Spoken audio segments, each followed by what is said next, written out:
Welcome back to another edition of Through the Smoke, a Miami Hurricanes football and recruiting podcast here on the 24/7 Sports Network. Have a traditional podcast here for you guys today. So that means that we're also on YouTube. If you guys like looking at us, watching us talk Miami Hurricanes football and recruiting. So go check that out. Or, typical audio version, essentially saying this is not your typical instant reaction podcast we've been doing after the spring practices, but wanted to bring kind of a recruiting dedicated podcast here to the table on Wednesday as the team isn't practicing today. They return to practice on Thursday. But there's been a lot of recruiting developments, a lot of big time guys rolling through Coral Gables here as, Miami's definitely establishing itself as a top program in the sport. And looks that way on the field, looks that way in the recruiting efforts. And in this podcast, at least, we really, really want to touch on and hammer on the recruiting efforts going on at UM. Before we dive into things here, we want to highlight our sponsors. Of course, Canes Connection play a massive role in all of these recruiting efforts and also just the way the team looks on the field here in spring football. Go support those guys at Canes Connection. It's the best way to support the program at a grassroots level. Also, our guy Nick Muserino. If you've been injured in a slip and fall accident, boating accident, car accident, Uber accident, any type of accident, Nick Muserino is the personal injury attorney you should contact at 561-960-9870 or visit his website at flinjury.law. He's always happy to talk Canes with you. And again, all that information is in the show notes. Also, Gabby, want to highlight our guy, Aaron Pascal. Yeah, absolutely. If you've been waiting for the right time to buy or invest in South Florida, this might be the right time. And Aaron Pascal, born and raised right here in South Florida, a lifelong Miami Hurricanes fan, he's there to help you. With market changes and lower mortgage rates, new opportunities are opening up every single day. So whether you're buying, selling, or just exploring your options, Aaron Pascal with Keller Williams is here to help. They can always talk a little ball too. Reach out today for a free, no obligation home market value analysis. So hit up my guy. Aaron Pascal, if you're in the market. His information is in the show notes as well. All right, so Gabby, before we dive into just full on recruiting, I want to take 5 minutes and just kind of, big picture view, 30,000 foot view of things going on in spring football. And essentially just, this could be surface level, but like I think it's clear to everyone who listens to the Instant Reaction podcast, like we're pretty high on how this team looks from a depth standpoint, from a talent standpoint, from a competition standpoint. It's all looking the way it needs to look, right? So I want to ask you, just and look, let's just say there's a lot of ways you could go, but like, let's say you're in an elevator, you get in an elevator, a Canes fan gets in an elevator with you, and you got 30 set. They want to ask you about spring football. You got 30 seconds to tell them Yeah. your thoughts on the team on this elevator ride. What are you going to tell them like that's hit you so far? What stands out to you about where things are at right now with the program here in spring football after 5 practices? Yeah, big, fast, and strong. I think that this is a team that checks off all those boxes. When you look at this roster, from the quarterback position to the running back room, all the way through every position room, really throughout the roster, I think that there are guys that just look the way that it needs to look in major college football. So I think this team is deep. This team looks the way it's supposed to. It's extremely talented. Miami has a really good quarterback in Darian Mensah. His supporting cast is, I think, the best of the Mario Cristobal era at Miami. Hmm. I think the line of scrimmage is going to be just fine. There's a lot to replace and a lot of guys that are going off to the NFL, but I still think Miami is going to be really, really solid there. And I think that there's a lot to be excited about. And there's still competition and levels, pieces of this roster that we're still figuring out and learning more about. And I think that that's good because it just kind of keeps that chip on everyone's shoulder and forces everyone to show up to work every day and compete. So I think energy's high. I think that there's a lot of confidence in this team, but I also think that there's a ways to go as far as just continuing to get better and figure out the rest of this roster. But overall, this is a team that looks the way that a championship caliber team is supposed to look like. Yeah, I mean, for me, like, I just can't believe how real the program is now. Like, Right. you know, and look, I think longtime listeners of this podcast know that like I don't sugarcoat things, you don't sugarcoat things. Like if there's an issue or something that's glaring about the roster or something, that could hold a team back, we are honest with those thoughts and opinions. But like honestly, and look, I'm not saying like this is a perfect team. There's no such thing as a perfect team. And every team has, it's all relative, right? In terms of like strengths and weaknesses, what it all means. But like I can't find a glaring massive weakness with this team that concerns me overly in terms of like, oh man, I don't know if this like I just think this team's gonna win the ACC this year. Like if we're gonna like I'll put you on the spot, Gabby. Like if you're talking about the roster and looking at this team, like what is the big weakness? What is the problem that you would say? Like for me, like is it Elijah Lofton at tight end? Like that's not ideal because he's not like a prototypical tight Right. end, right? Hmm.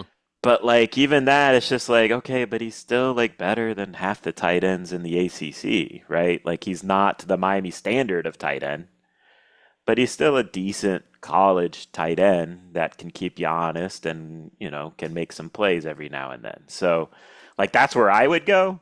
And like Hmm. look, what I'm saying is like if that's the problem, then like I think it was fair coming into spring and being like, okay, Jackson Cantwell at left tackle, that could get dicey.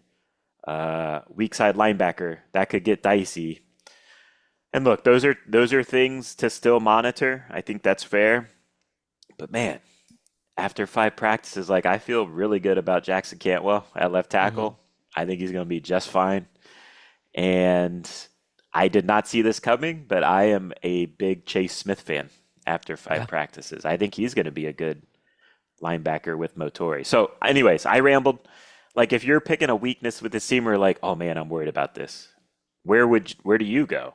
Yeah, yeah, it's tough. Again, I think it's being very nitpicky. So to say that Right. I'm like concerned or anything like that is would be a stretch. But if let's say I'm looking at this from an outsider's point of view, you got three first rounders leaving Right. on the line of scrimmage. How are you going to replace that? Hmm. Is there a replacing that? Maybe there's not. And look, and I'm not saying that in a way where it's just like that doesn't mean as I was just kind of alluding to on my 30-second elevator, that doesn't mean they're still not going to be really good. Look, Francis Mauigoa's gone, Ruben Bain's gone, Akeem Mesidor's gone. Like you cannot deny the fact that Miami's losing a lot of talent on the line of scrimmage, but what Miami's still bringing back there, I still feel confident in with Jackson Cantwell, with Matthew McCoy, Samson Okunlola, and the competition that they have for those remaining spots, Ryan Rodriguez, at center, and all those guys that we have coming back on the defensive line. So if I was nitpicking and trying to be like, hey, you know what, I still kind of need to see this. I think it's probably just the line of scrimmage play and how and like relative to how it was a year ago, which was elite. Where is this 2026 team from a line of scrimmage standpoint? Again, I still think it's going to be way better than basically everyone that they play this season. I think it's So let me college ask you football this. playoff good and, good beyond that. I'm going to put you on the spot. And again, we can change our opinions, we can change our minds from now until Stanford game one on this, right? But like where you're at right now, do you have more confidence in the O line being close to last year's level of O line or the D line being close to last year's level of the D line? I probably have more confidence in the D line being to last year's level of D line. And I mean, I don't know. There's a lot of talent coming back, so that's why I still feel good about the defensive line, especially with two. I mean, you have two starters coming back. Damon Wilson is get a top transfer guy, so like you kind of plug in another elite edge, assumed an elite edge, and then Marquise Lightfoot. So I think with the offensive line, look at the end of the day, Jackson Camp was a true freshman. Matthew McCoy, and again, this is me being nitpicky, but to me is maybe not an ideal or traditional tackle the way that you would maybe want it to look like. I think he's an NFL guard if I was projecting Matthew McCoy to the next level.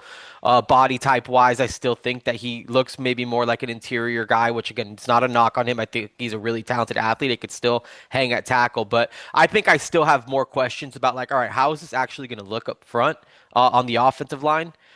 than I maybe do about the defensive line, where I feel like there's just more sure things that have already kind of produced at the college level compared to the offensive line, where there seems to be just a little bit more movement and more newness. I think that's fair. And I think, look, I think if we're just saying which unit's going to be better, I think it's fair to say the D line. I just think last year's D line was elite, elite, elite. Right. Different level. And I don't know if that can be reached ever again as Hmm. long as we cover this program Yeah, moving it was forward. different. So that doesn't mean like this year's D line's going to be bad, but like, Right. can it be that close to that? Like, that's where I'm just kind of like, I don't know. I think this year's O line can get close to last year's O line. I do. I don't know. Maybe I'm crazy high on this group for some reason, No, I but think they could be. I thought last year's group was like top 15, top 10. I think this year's group can be that. I don't Yeah, know. I think that's fair. I guess I need to see more of it. I Yeah. just need to see it a little bit more before I get there. And the big thing too, like, and I don't even like talking like this, but I do think it matters with this group as you're like trying to stack on, another successful year after last year is, the grit, the Hmm. grind, the culture of the team. Like Bain, Mesidor set the tone for that defense. Keontae Scott set the tone for that defense, and they were dogs at the end of the year, right? Offensively, like Inez Cooper, Francis Maui Noah, those guys held guys accountable. Carson Beck had played in a lot of big time games. Um, so that's where I'm just like, okay, we just don't know what this team's going to Hmm. look like with all of that. So Right. that's just something to monitor as the season progresses too, just the response to adversity Right. and all that. And last thing, and then we'll go into recruiting. Like, I just think in a lot of ways, man, like, and maybe this is a weird thing to say, but like, you know, I'm a Florida Panthers fan, right? And their run started with kind of a out of nowhere run to the Stanley Cup, and they kind of like ran out of gas and got handled in the Stanley Cup that first year. But they learned how to win, right? It was kind of a big moment for that organization in terms of like, okay, we learned how to win. We learned how to get here. Now they're now as an organization we can kind of reinforce um, with new pieces that might elevate us from a talent perspective and make another run at a cup. And they did that, and they won two cups in a row with, frankly, more talented teams on paper. That first team was a lot of grit, a lot of determination. And last year's team had a lot of talent too. Like Miami's going to have three, maybe four guys selected in the first round of the draft. So I'm not saying they're like a ragtag bunch, but I do think like there's something to like I think there's a mirroring a little bit of like, okay, Miami got there last year. Now they know what it takes to get there as a program, and now they're probably a little deeper. And so, I wouldn't be surprised if they let it rip and, go on a similar type run, and let's see if the results are a little bit better year over year. So, anyways, yeah, I'm excited about this team in general, if you can't Yeah. tell, and it's going to be fun to monitor. All right, so program looks real on the field during spring practice. It's also looking real in their recruiting efforts, and recruiting is a huge deal as it relates to spring football because it's a time, around the country, spring breaks happen at different times, right? It's pretty much these 3 weeks, like this week and then the previous 2 weeks. Around the country, schools are off, and that's when guys can get out and visit other schools around the country. And Miami certainly welcomed in a bunch of guys. I want to go in kind of like sequential order, Gabby, and start with just last week, first week of spring football. You had a lot of great content on the site here, covering everything recruiting wise, but just kind of recapping, if you want to highlight guys that you think, okay, like Miami's definitely in the mix for this guy. You also had a nice article on like their thoughts of what they saw during the practices, et cetera, thoughts on the team. It feels like things are continuing to build from a recruiting standpoint too. So I just want to give you the floor. Like last week, week one, recruiting efforts. What stood out to you? Where do you want to take this conversation?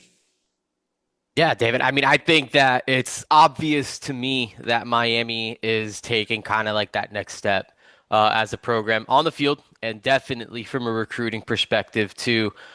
The talent that they've been able to just get on campus, that they're in the process of even getting on campus, is to me just next level. They've always done a good job during the spring Yeah, of getting guys in, but to me, this is just a little bit. It just feels a little bit different this year with all the dudes that they're getting in.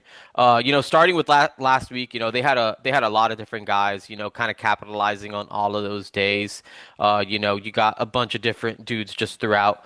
But really, it was the weekend to me that I think was the most, which was the biggest. You got guys like five-star cornerback Dante Wright. You got a bunch of elite dudes, a couple other, guys in that five-star range. So in that top 32, Gabriel Osborne, a defensive back out of Oklahoma, a defensive back in Jaquan Snell out of Texas, who's committed to A&M. A bunch of other guys, Braden Parks, the top defensive tackle out of Chicago. You got Noah Glover, one of the top linebacker targets out of Virginia. Sean Tatum, a local offensive lineman who I think is trending to the Canes. And look, I think the feedback is all really strong. And David, we know this that Miami loves getting these guys in to watch them practice right. because they feel like these guys need to watch the way that this team prepares in order for them to have a real understanding of where this program's out and the way they go about their business.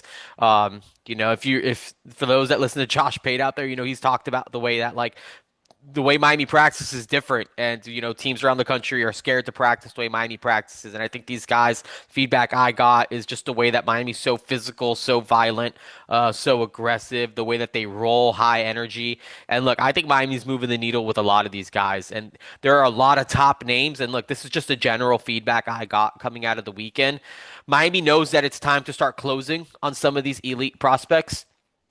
There's no one that they really brought in this weekend that they're kind of scratching off the board. That they're just like, nope, we're moving on here, we're moving on there. Like they feel good about all these groups. They're evaluating elite talent, and obviously, I think, and this is interesting, and this is probably something I would like to ask maybe Coach Cristobal if given the chance, just like the challenges of evaluating when the access to talent is this, I don't know, is at this level where you're like He's evaluating the spoken to elite. me about this. Yeah, He said that like it's harder because yeah, it seems now you harder. have to be more picky Yeah. because everyone wants to come, and on paper it might look good to get this 5 star that's ranked in the top 20 in the country, but maybe he doesn't quite fit as well as a guy that's a 4 star ranked top 150, right? Right. Just and so, they really, I think the messaging he had when we had this conversation was like, you just got to really trust your eyes and trust your Yeah. process and trust your read on people.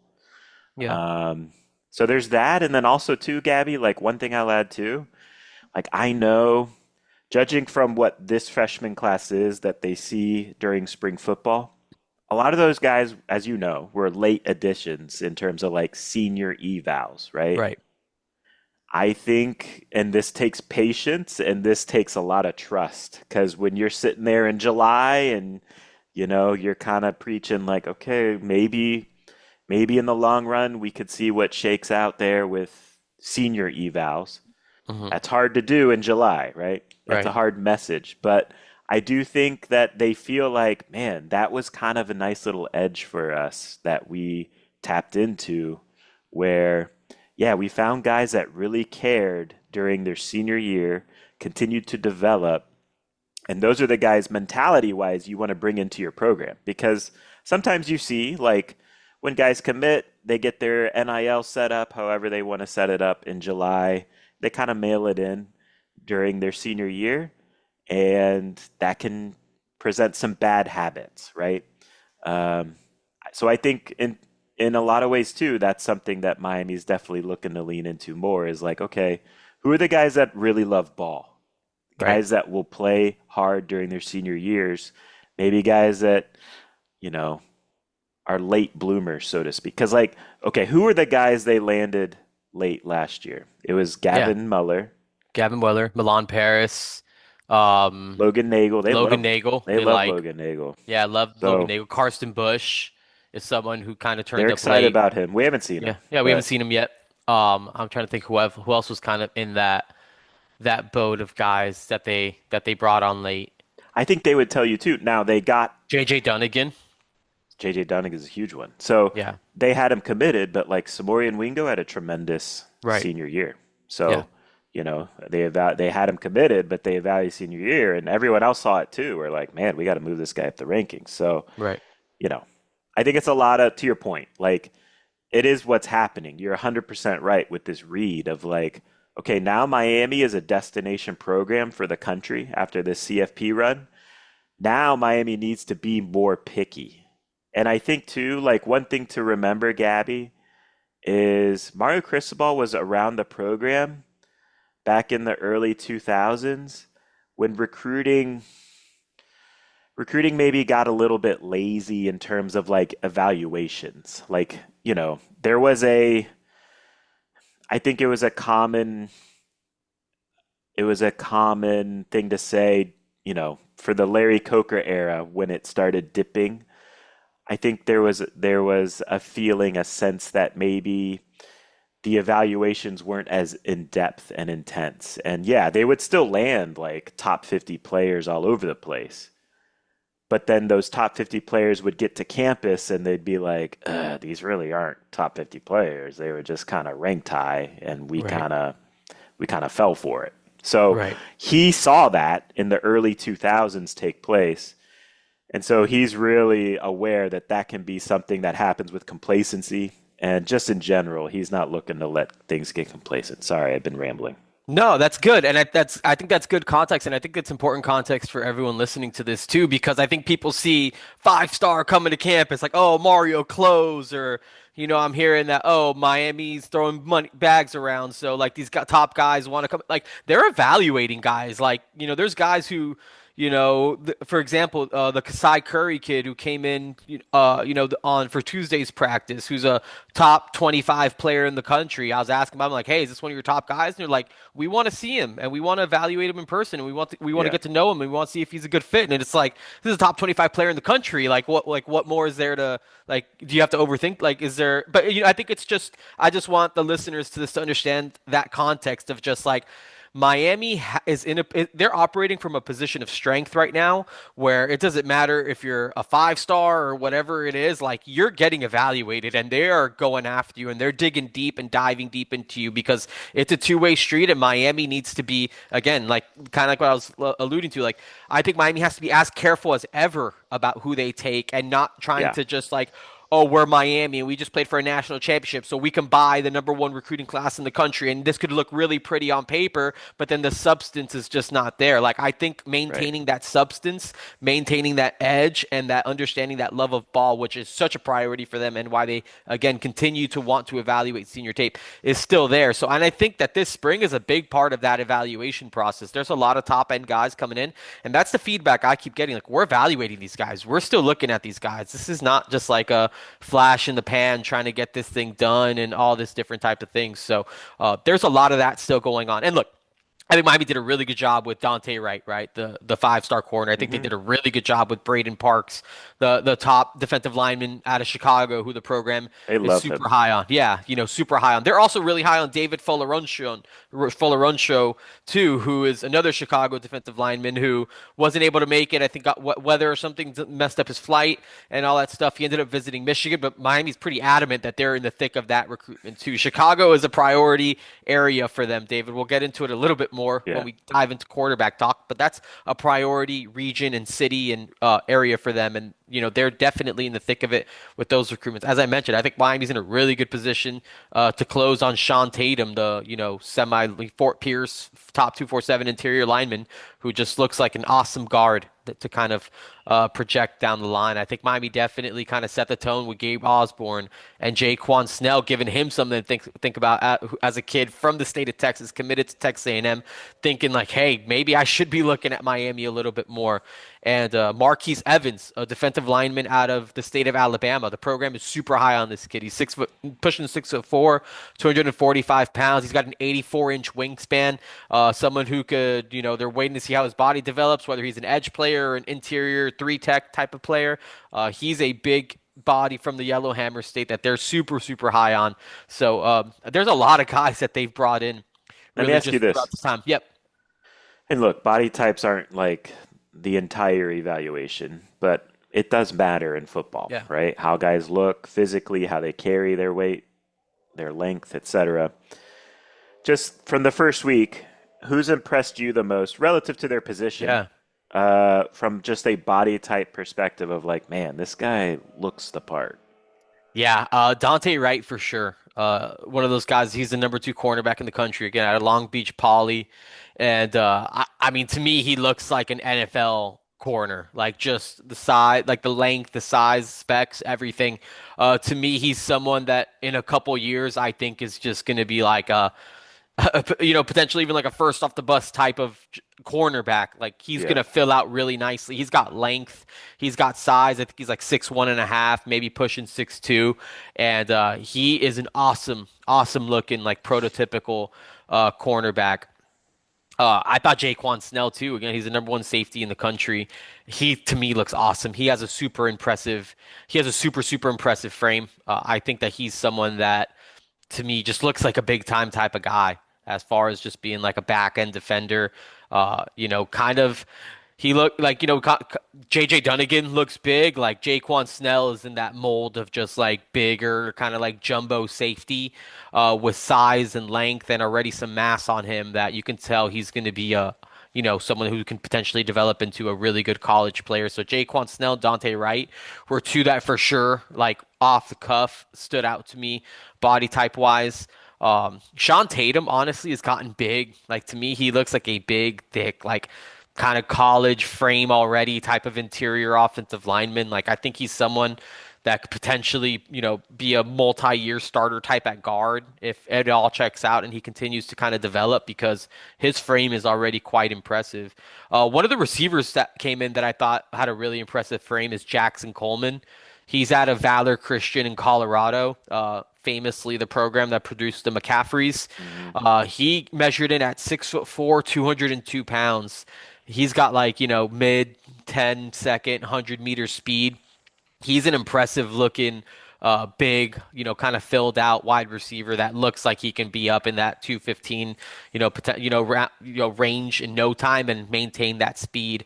And Miami's super high on him too. So I think that those are a few guys that right off the boat, kind of stand out to me physically.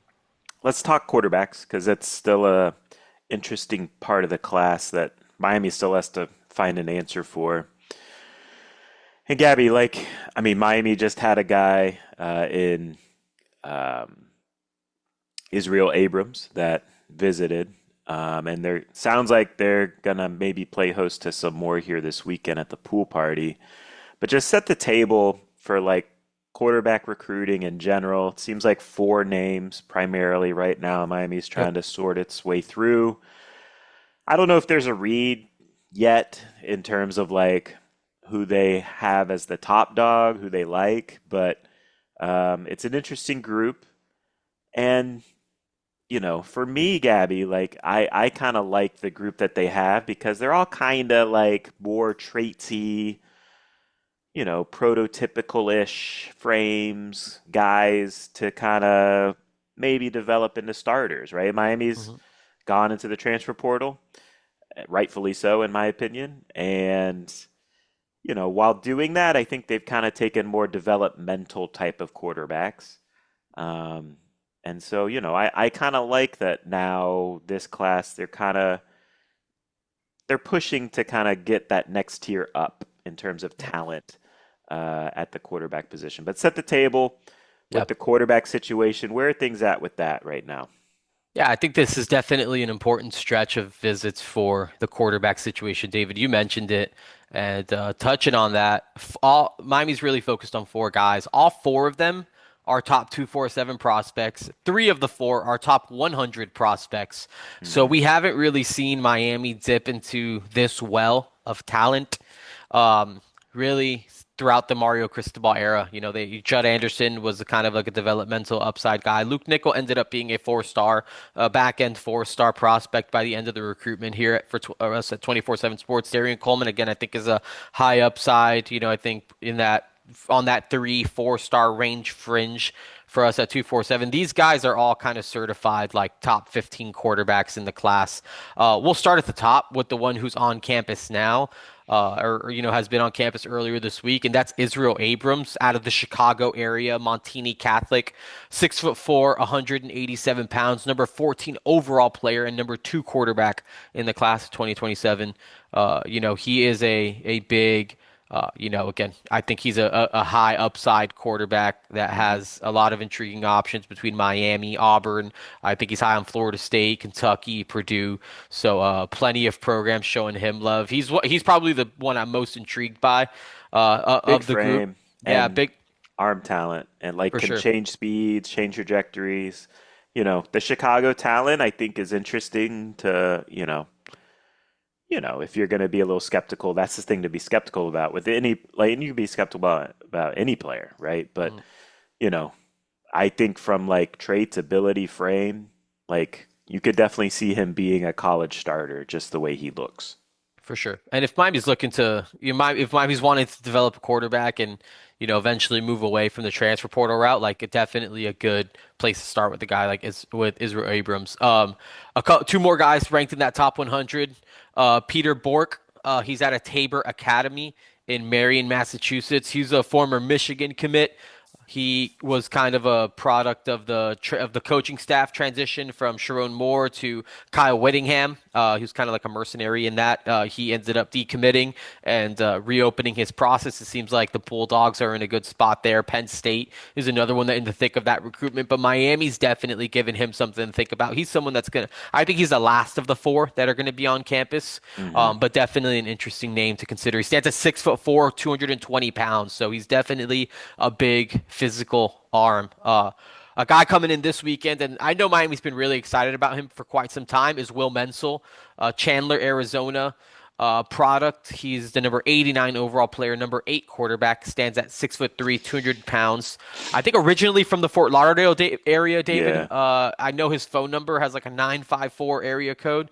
So, I know that he has some ties here to South Florida. Oregon has been a school that's been popular in his recruitment. Auburn is another one that's been in the thick of that. But Will Mensel is going to be at Miami this weekend for the pool party. From my understanding, it'll be his first time on campus. So I think that this will be a big visit for Will Mensel and Miami just to kind of, again, feel each other out. Miami, the way it was described to me is like these guys are feeling out Miami. Miami's feeling out these guys. It's a Right. two-way street. Miami is also trying to figure out if these guys are proper fits for their program outside of these guys just instead of Miami just begging these guys to come. It's definitely a kind of give and take in this quarterback situation as they try to evaluate which direction to go here.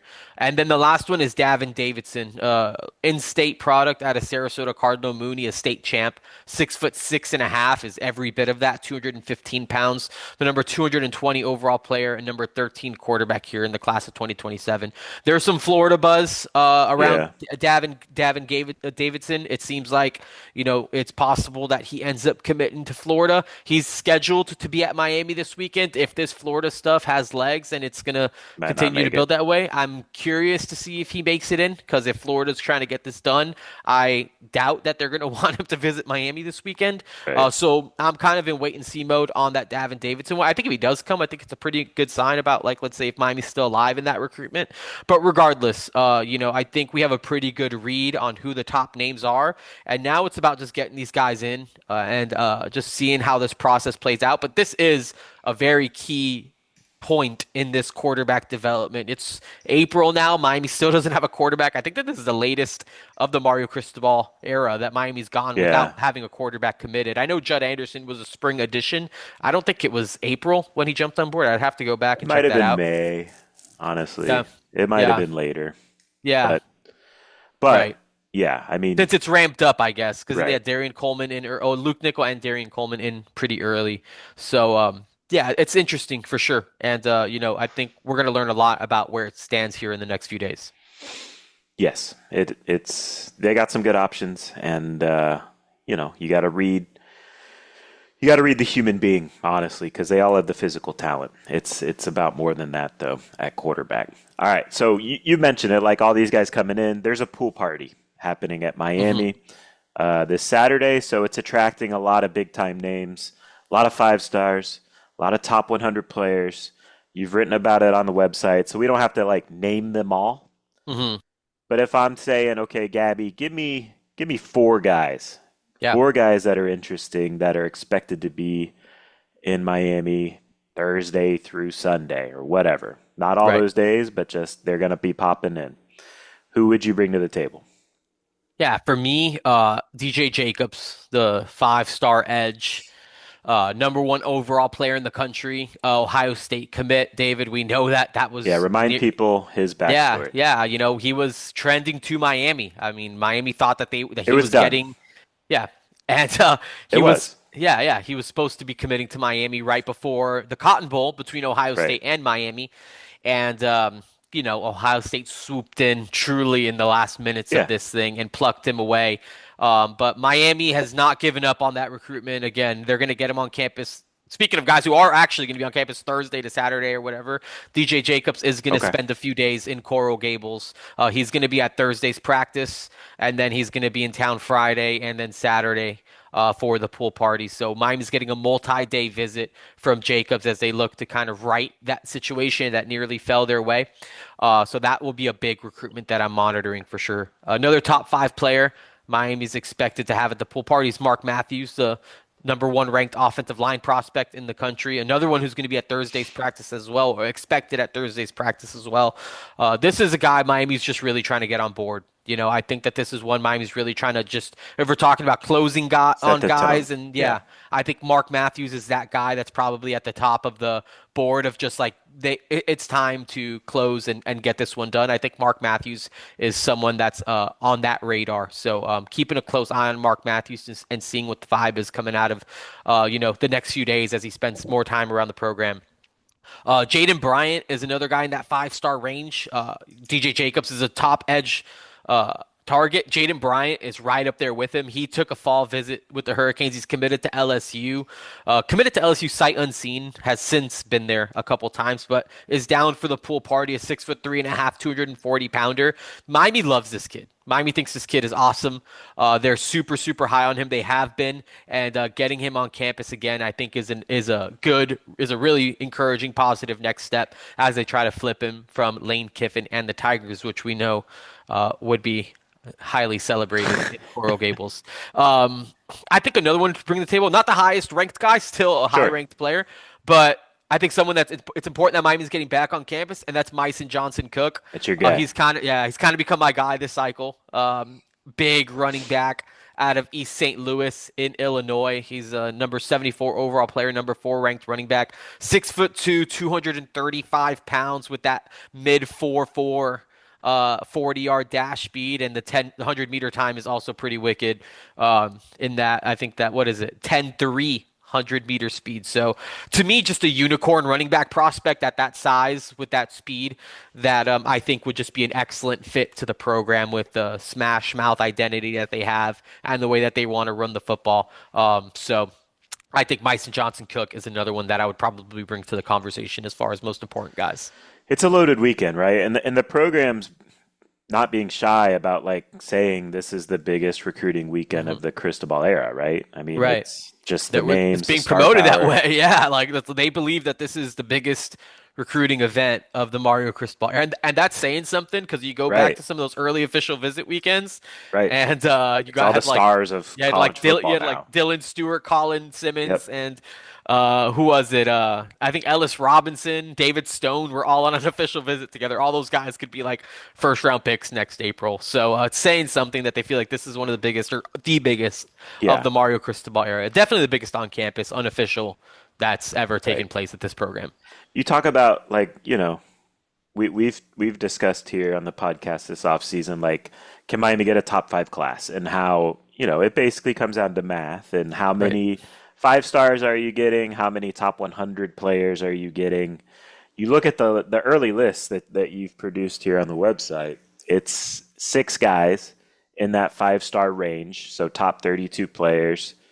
And then I believe it's like eight more top 100 players. So those would be four-star top 100 players. So that's 14 players in the top 100.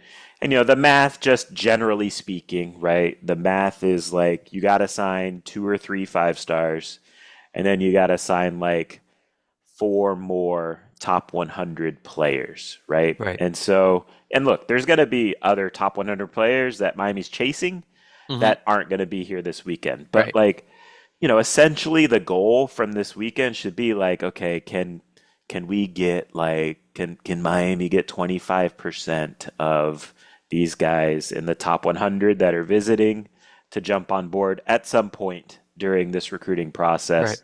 I think you'd feel good about those numbers with Mario Cristobal's ability to close. Whoever it is, I don't know, but like, if you can tell me like, yeah, to sign a top five class, essentially Mario and the staff have to go 25% on these top 100 guys visiting.